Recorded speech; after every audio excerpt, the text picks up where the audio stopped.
요한복음 20장입니다. 부활하시다.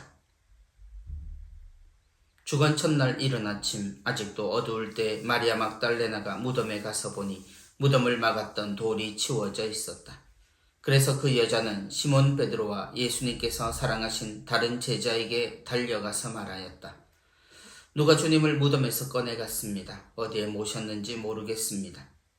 베드로와 다른 제자는 밖으로 나와 무덤으로 갔다. 두 사람이 함께 달렸는데 다른 제자가 베드로보다 빨리 달려 무덤에 먼저 다다랐다. 그는 몸을 굽혀 아마포가 놓여 있는 것을 보기는 하였지만 안으로 들어가지는 않았다. 시몬 베드로가 뒤따라와서 무덤으로 들어가 아마포가 놓여 있는 것을 보았다. 예수님의 얼굴을 쌌던 수건은 아마포와 함께 놓여 있지 않고 따로 한 곳에 개켜져 있었다. 그제야 무덤에 먼저 다다른 다른 제자도 들어갔다. 그리고 보고 믿었다. 사실 그들은 예수님께서 죽은 이들 가운데에서 다시 살아나셔야 한다는 성경 말씀을 아직 깨닫지 못하고 있었던 것이다. 그 제자들은 다시 집으로 돌아갔다. 마리아 막달레나에게 나타나시다. 마리아는 무덤 밖에 서서 울고 있었다. 그렇게 울면서 무덤 쪽으로 몸을 굽혀 들여다보니 하얀 옷을 입은 두 천사가 앉아 있었다. 한 천사는 예수님의 시신이 놓였던 자리 머리맡에, 다른 천사는 발치에 있었다. 그들이 마리아에게 여인아 왜 우느냐 하고 묻자 마리아가 그들에게 대답하였다. 누가 저의 주님을 꺼내갔습니다. 어디에 모셨는지 모르겠습니다. 이렇게 말하고 나서 뒤로 돌아선 마리아는 예수님께서 서 계신 것을 보았다. 그러나 예수님이신 줄은 몰랐다. 예수님께서 마리아에게 여인아 왜 우느냐 누구를 찾느냐 하고 물으셨다. 마리아는 그분을 정원지기로 생각하고 선생님께서 그분을 옮겨가셨으면 어디에 모셨는지 저에게 말씀해 주십시오. 제가 모셔가겠습니다. 하고 말하였다. 예수님께서 마리아야 하고 부르셨다. 마리아는 돌아서서 히브리 말로 랍부니 하고 불렀다. 이는 스승님이라는 뜻이다. 예수님께서 마리아에게 말씀하셨다. 내가 아직 아버지께 올라가지 않았으니 나를 더 이상 붙들지 마라. 내 형제들에게 가서 나는 내 아버지이시며 너희의 아버지이신 분, 내 하느님이시며 너희의 하느님이신 분께 올라간다 하고 전하여라. 마리아 막달레나는 제자들에게 가서 제가 주님을 배웠습니다 하면서 예수님께서 자기에게 하신 이 말씀을 전하였다. 제자들에게 나타나시어 사명을 부여하시다. 그날 곧 주간 첫날 저녁이 되자 제자들은 유다인들이 두려워 문을 모두 잠가 놓고 있었다. 그런데 예수님께서 오시어 가운데에 서시며 평화가 너희와 함께 하고 그들에게 말씀하셨다. 이렇게 말씀하시고 나서 당신의 두 손과 옆구리를 그들에게 보여주셨다. 제자들은 주님을 뵙고 기뻐하였다. 예수님께서 다시 그들에게 이르셨다. 평화가 너희와 함께 아버지께서 나를 보내신 것처럼 나도 너희를 보낸다. 이렇게 이르시고 나서 그들에게 숨을 불어넣으며 말씀하셨다. 성령을 받아라. 너희가 누구의 죄든지 용서해 주면 그가 용서를 받을 것이고 그대로 두면 그대로 남아 있을 것이다. 예수님과 토마스 12 제자 가운데 하나로서 쌍둥이라고 불리는 토마스는 예수님께서 오셨을 때 그들과 함께 있지 않았다. 그래서 다른 제자들이 그에게 우리는 주님을 배웠소 하고 말하였다. 그러나 토마스는 그들에게 나는 그분의 손에 있는 못자국을 직접 보고 그 못자국에 내 손가락을 넣어보고 또 그분 옆구리에 내 손을 넣어보지 않고는 결코 믿지 못하겠소 하고 말하였다. 여들의 뒤에 제자들이 다시 집안에 모여 있었는데 토마스도 그들과 함께 있었다. 문이 다 잠겨 있었는데도 예수님께서 오시어 가운데에 서시며 평화가 너희와 함께 하고 말씀하셨다. 그러고 나서 토마스에게 이르셨다. 내 손가락을 여기 대보고 내 손을 보아라. 내 손을 뻗어 내 옆구리에 넣어 보아라. 그리고 의심을 버리고 믿어라. 토마스가 예수님께 대답하였다. 저의 주님, 저의 하느님. 그러자 예수님께서 토마스에게 말씀하셨다. 너는 나를 보고서야 믿느냐? 보지 않고도 믿는 사람은 행복하다. 복음서를 쓴 목적. 예수님께서는 이 책에 기록되지 않은 다른 많은 표징도 제자들 앞에서 일으키셨다. 이것들을 기록한 목적은 예수님께서 메시아이시며 하느님의 아드님이심을 여러분이 믿고 또 그렇게 믿어서 그분의 이름으로 생명을 얻게 하려는 것이다.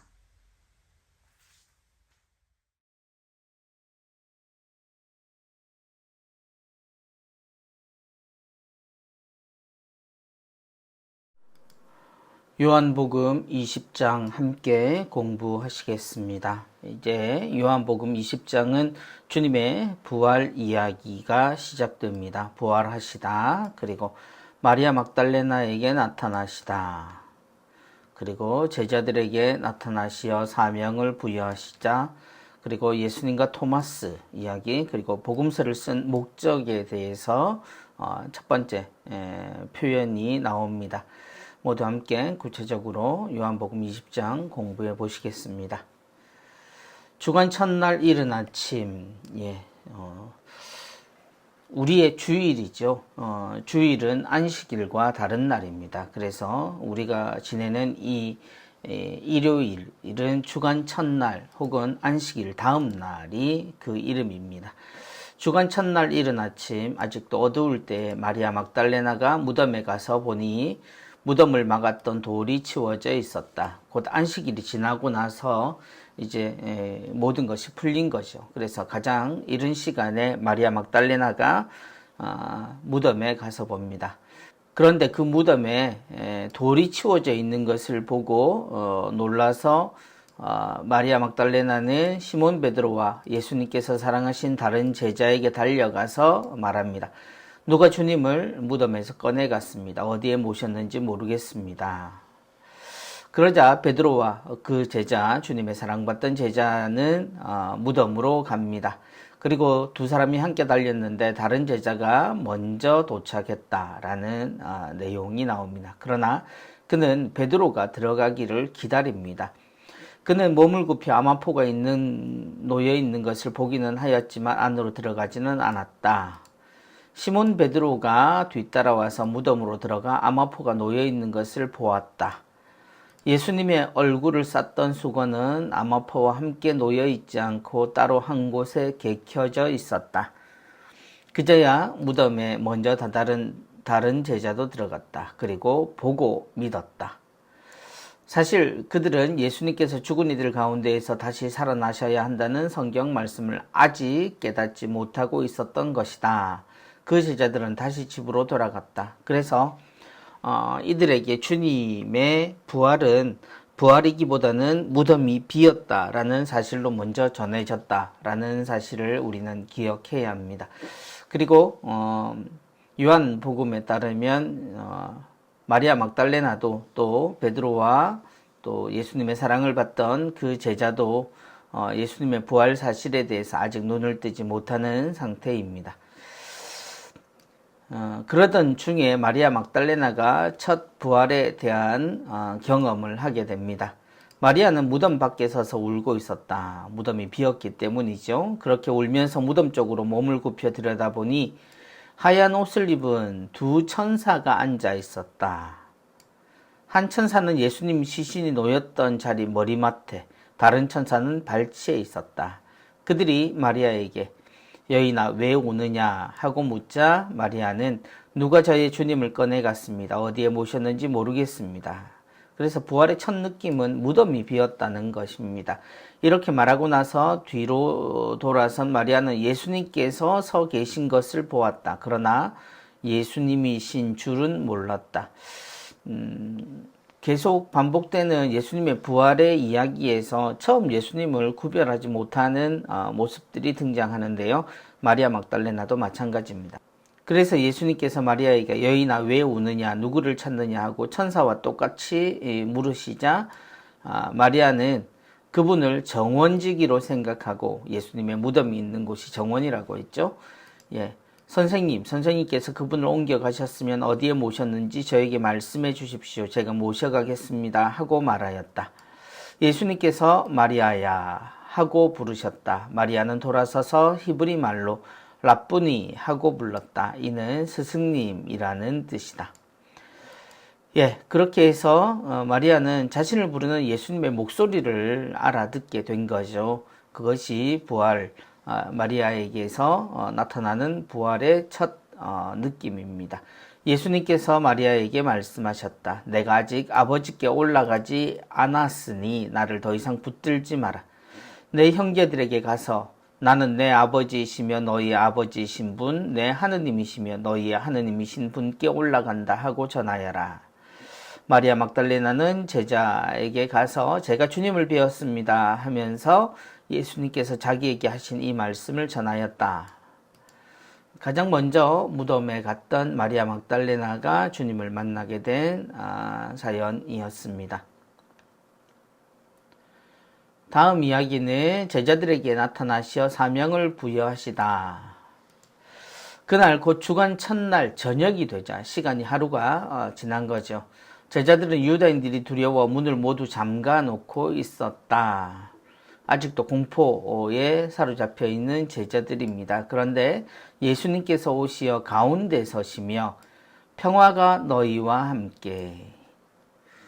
헤어졌던 주님께서 제자들에게 첫 번째로 건넨 말씀은 바로 평화가 너희와 함께 였습니다.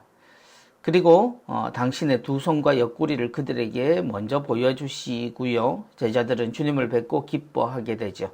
그리고 예수님께서 다시 제자들에게 말합니다. 평화가 너희와 함께. 아버지께서 나를 보내신 것처럼 나도 너희를 보낸다. 이렇게 이르시고 나서 그들에게 숨을 불어넣으며 말씀하셨다. 예, 여기서 숨을 불어넣다. 이것을 우리는 곧 등장하는 성령과 연결을 시킵니다. 성령을 받아라. 너희가 누구의 죄든지 용서해 주면 그가 용서를 받을 것이고 그대로 두면 그대로 남아있을 것이다. 주님은 언제나 우리에게 사랑을 이야기하셨죠. 그런데 그 사랑의 가장 현실적인 형태로 우리에게 제시된 건 언제나 용서였습니다. 용서는 하느님만 하신다라고 생각하던 것, 누군가의 잘못을 단죄만 하던 사람들에게 그 죄를 용서해 줌으로써 다시 사랑을 또 사랑스러운 모습을 회복할 수 있음을 주님은 언제나 가르쳐 주셨습니다. 그래서 제자들을 보내시며 그들에게 용서하라고 이야기하신 주님의 말씀을 기억할 필요가 있겠습니다. 예수님과 토마스, 이 이야기는 너무나 유명한 이야기죠. 12제자 가운데 하나로서 쌍둥이라고 불리는 토마스. 이 쌍둥이는 베드로와 쌍둥이라고 불렸던 거죠. 이 토마스는 예수님께서 오셨을 때 그들과 함께 있지 않았다. 여러 가지 이유가 있겠습니다만 토마스는 그렇게 사람들의 시선이나 이런 것을 두려워하지 않았다라고 생각할 수도 있겠습니다. 언젠가 주님이 예루살렘으로 가실 때 우리도 같이 죽읍시다라고 말할 수 있었던 그런 토마스니까요. 그런데 그 자리에 없었기 때문에 다른 제자들은 주님께서 직접 당신의 두 손과 옆구리를 보여주셨는데 못 본 거죠. 그래서 다른 제자들이 그에게 우리는 주님을 배웠소 라고 말하자 토마스는 말합니다. 나는 그분의 손에 있는 못자국을 직접 보고 그 못자국에 내 손가락을 넣어보고 또 그분 옆구리에 내 손을 넣어보지 않고는 결코 믿지 못하겠소. 그는 분명히 주님께서 돌아가셨음을 알고 있다라는 이야기입니다.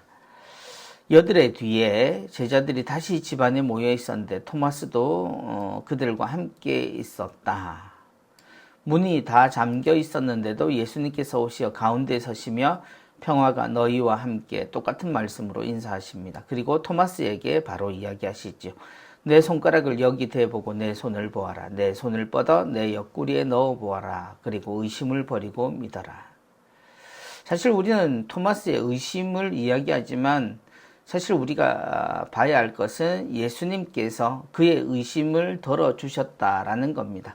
그의 의심은 부끄러움이기도 하고 우리가 모두 기억하는 만큼 강렬한 충격을 주지만 그러나 정작 주님은 그 제자를 놓치지 않으시는 모습을 보여주십니다. 그리고 그가 말한 그대로를 이야기하시면서 의심을 버리고 믿어라 라고 하십니다. 이게 주님의 진심인 거죠. 그러자 토마스가 저희 주님 저희 하느님 하고 고백하자 예수님께서 너는 나를 보고서야 믿느냐? 보지 않고도 믿는 사람은 행복하다라고 말씀을 하십니다. 너는 나를 보고서야 믿느냐? 보지 않고도 믿는 사람은 행복하다. 여전히 우리는 그의 의심을 탓하지만 주님의 말씀 그리고 주님께서 우리에게 대하신 것을 생각하면 결국 주님은 우리를 믿을 수 있게 이끌어 주셨음을 꼭 기억했으면 좋겠습니다. 그리고 요한복음을 적은 첫 번째 그 목적에 대한 이야기가 등장합니다. 예수님께서 이 책에 기록되지 않은 다른 많은 표징도 제자들 앞에서 일으키셨다. 그럼에도 불구하고 여기 있는 기록들이 그 전부는 아니라는 겁니다. 이것들을 기록한 목적은 예수님께서 메시아이시며 하느님의 아드님이심을 여러분이 믿고 또 그렇게 믿어서 그분의 이름으로 생명을 얻게 하려는 것이다. 요한복음이 우리에게 전하려고 한 건 예수님께서 메시아가 맞다라는 겁니다. 그리고 하느님의 아드님이시라는 것. 그러므로 예수님이 우리에게 이야기하신 모든 것을 우리가 받아들임으로써 영원한 생명, 하느님께서 그토록 우리를 어느 누구도 잃어버리지 않으시려고 하시는 그것을 우리가 모두 깨닫게 하려는 것이다 라고 복음서를 쓴 목적을 이렇게 알려주고 있습니다. 주님의 부활에 대한 기록이 있었던 요한복음 20장입니다. 문제 함께 풀어보시겠습니다.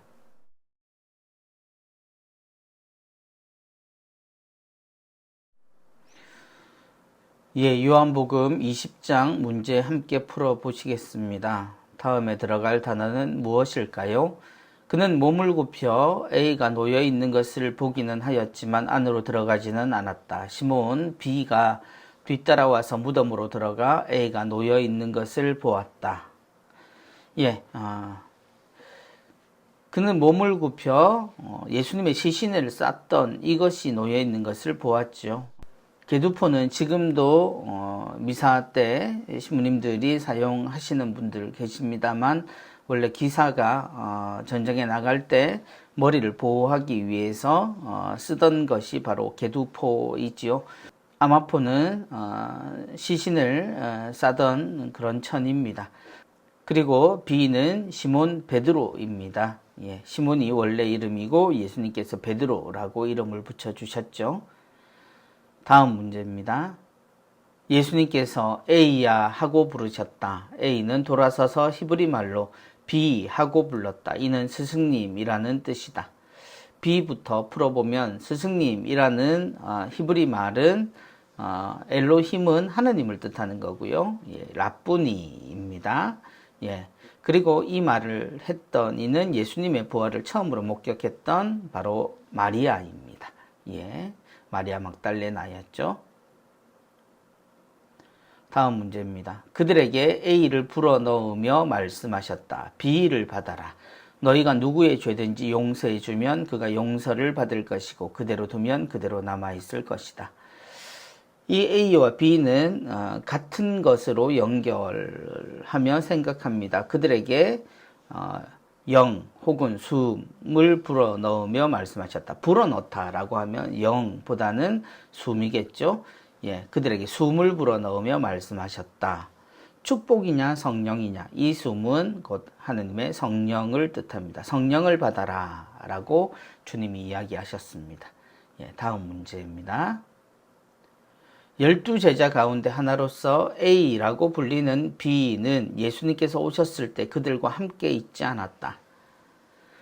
의심의 대표적인 제자로 불리는 이 사람입니다. 베드로와 쌍둥이라고 불렸다고 하죠.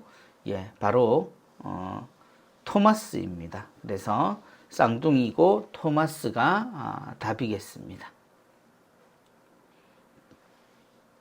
다음 문제입니다. 이것들을 기록한 목적은 예수님께서 A이시며 하느님의 아드님이심을 여러분이 믿고 또 그렇게 믿어서 그분의 이름으로 B를 얻게 하려는 것이다. 복음서를 기록한 목적에 나와 있죠. 이것들을 기록한 목적은 예수님께서 하느님의 아드님이시고 또한 우리에게 보내시겠다고 하셨던 바로 그 메시아이시며가 답이겠습니다. A는 메시아이고요. 여러분이 믿고 또 그렇게 믿어서 그분의 이름으로 그렇죠.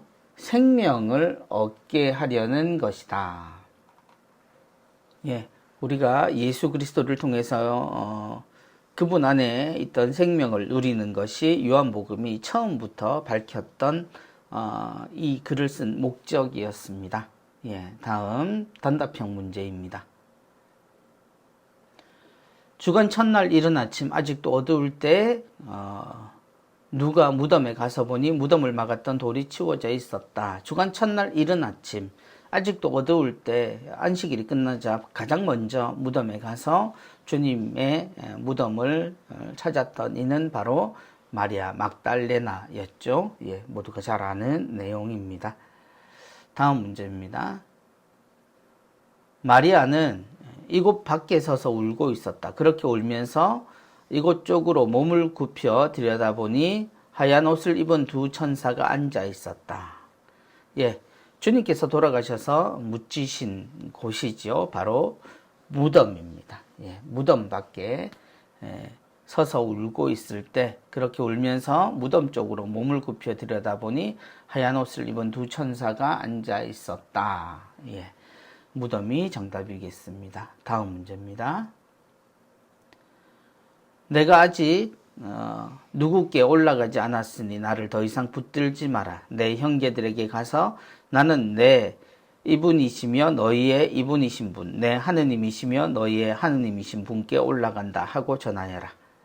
예수님께서 마리아에게 전하신 말씀, 곧 하느님께 아직 가지 않으셨다라고 이야기했죠. 그 하느님을 예수님께서 부르시는 또 익숙한 표현이죠. 바로 아버지입니다. 아버지께 올라가지 않았으니 나는 내 아버지이시며 너희의 아버지이신 분, 내 하느님이시며 너희의 하느님이신 분께 올라간다 하고 전하여라 라고 이야기하셨습니다. 마지막 문제입니다. 예수님께서 오시어 가운데에 서시며 이것이 너희와 함께 하고 그들에게 말씀하셨다. 예수님께서 다시 그들에게 이르셨다. 이것이 너희와 함께 아버지께서 나를 보내시는 것처럼 나도 너희를 보낸다.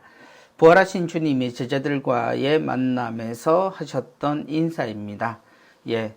바로 이 인사로 우리도 영성체전에 먼저 서로에게 인사를 나누죠. 바로 평화가 너희와 함께입니다. 주님께서 제자들과 이별하셔서 하고 싶은 이야기들 또 나누어야 될 풀어야 될 문제들도 있겠지만 주님은 아무런 말씀 없이 바로 평화가 너희와 함께 하고 언제나 그랬듯 걱정과 또 공포에 시달리고 있는 제자들에게 나타나셔서 위안의 말씀을 하셨습니다. 평화가 너희와 함께. 주님의 순환 뒤에 이어진 주님의 부활에 대한 이야기 공부와 또 문제로 풀어보셨습니다. 모두 수고하셨고요. 마지막 장 21장이 남았습니다. 21장 문제로 다시 만나도록 하겠습니다. 수고하셨습니다.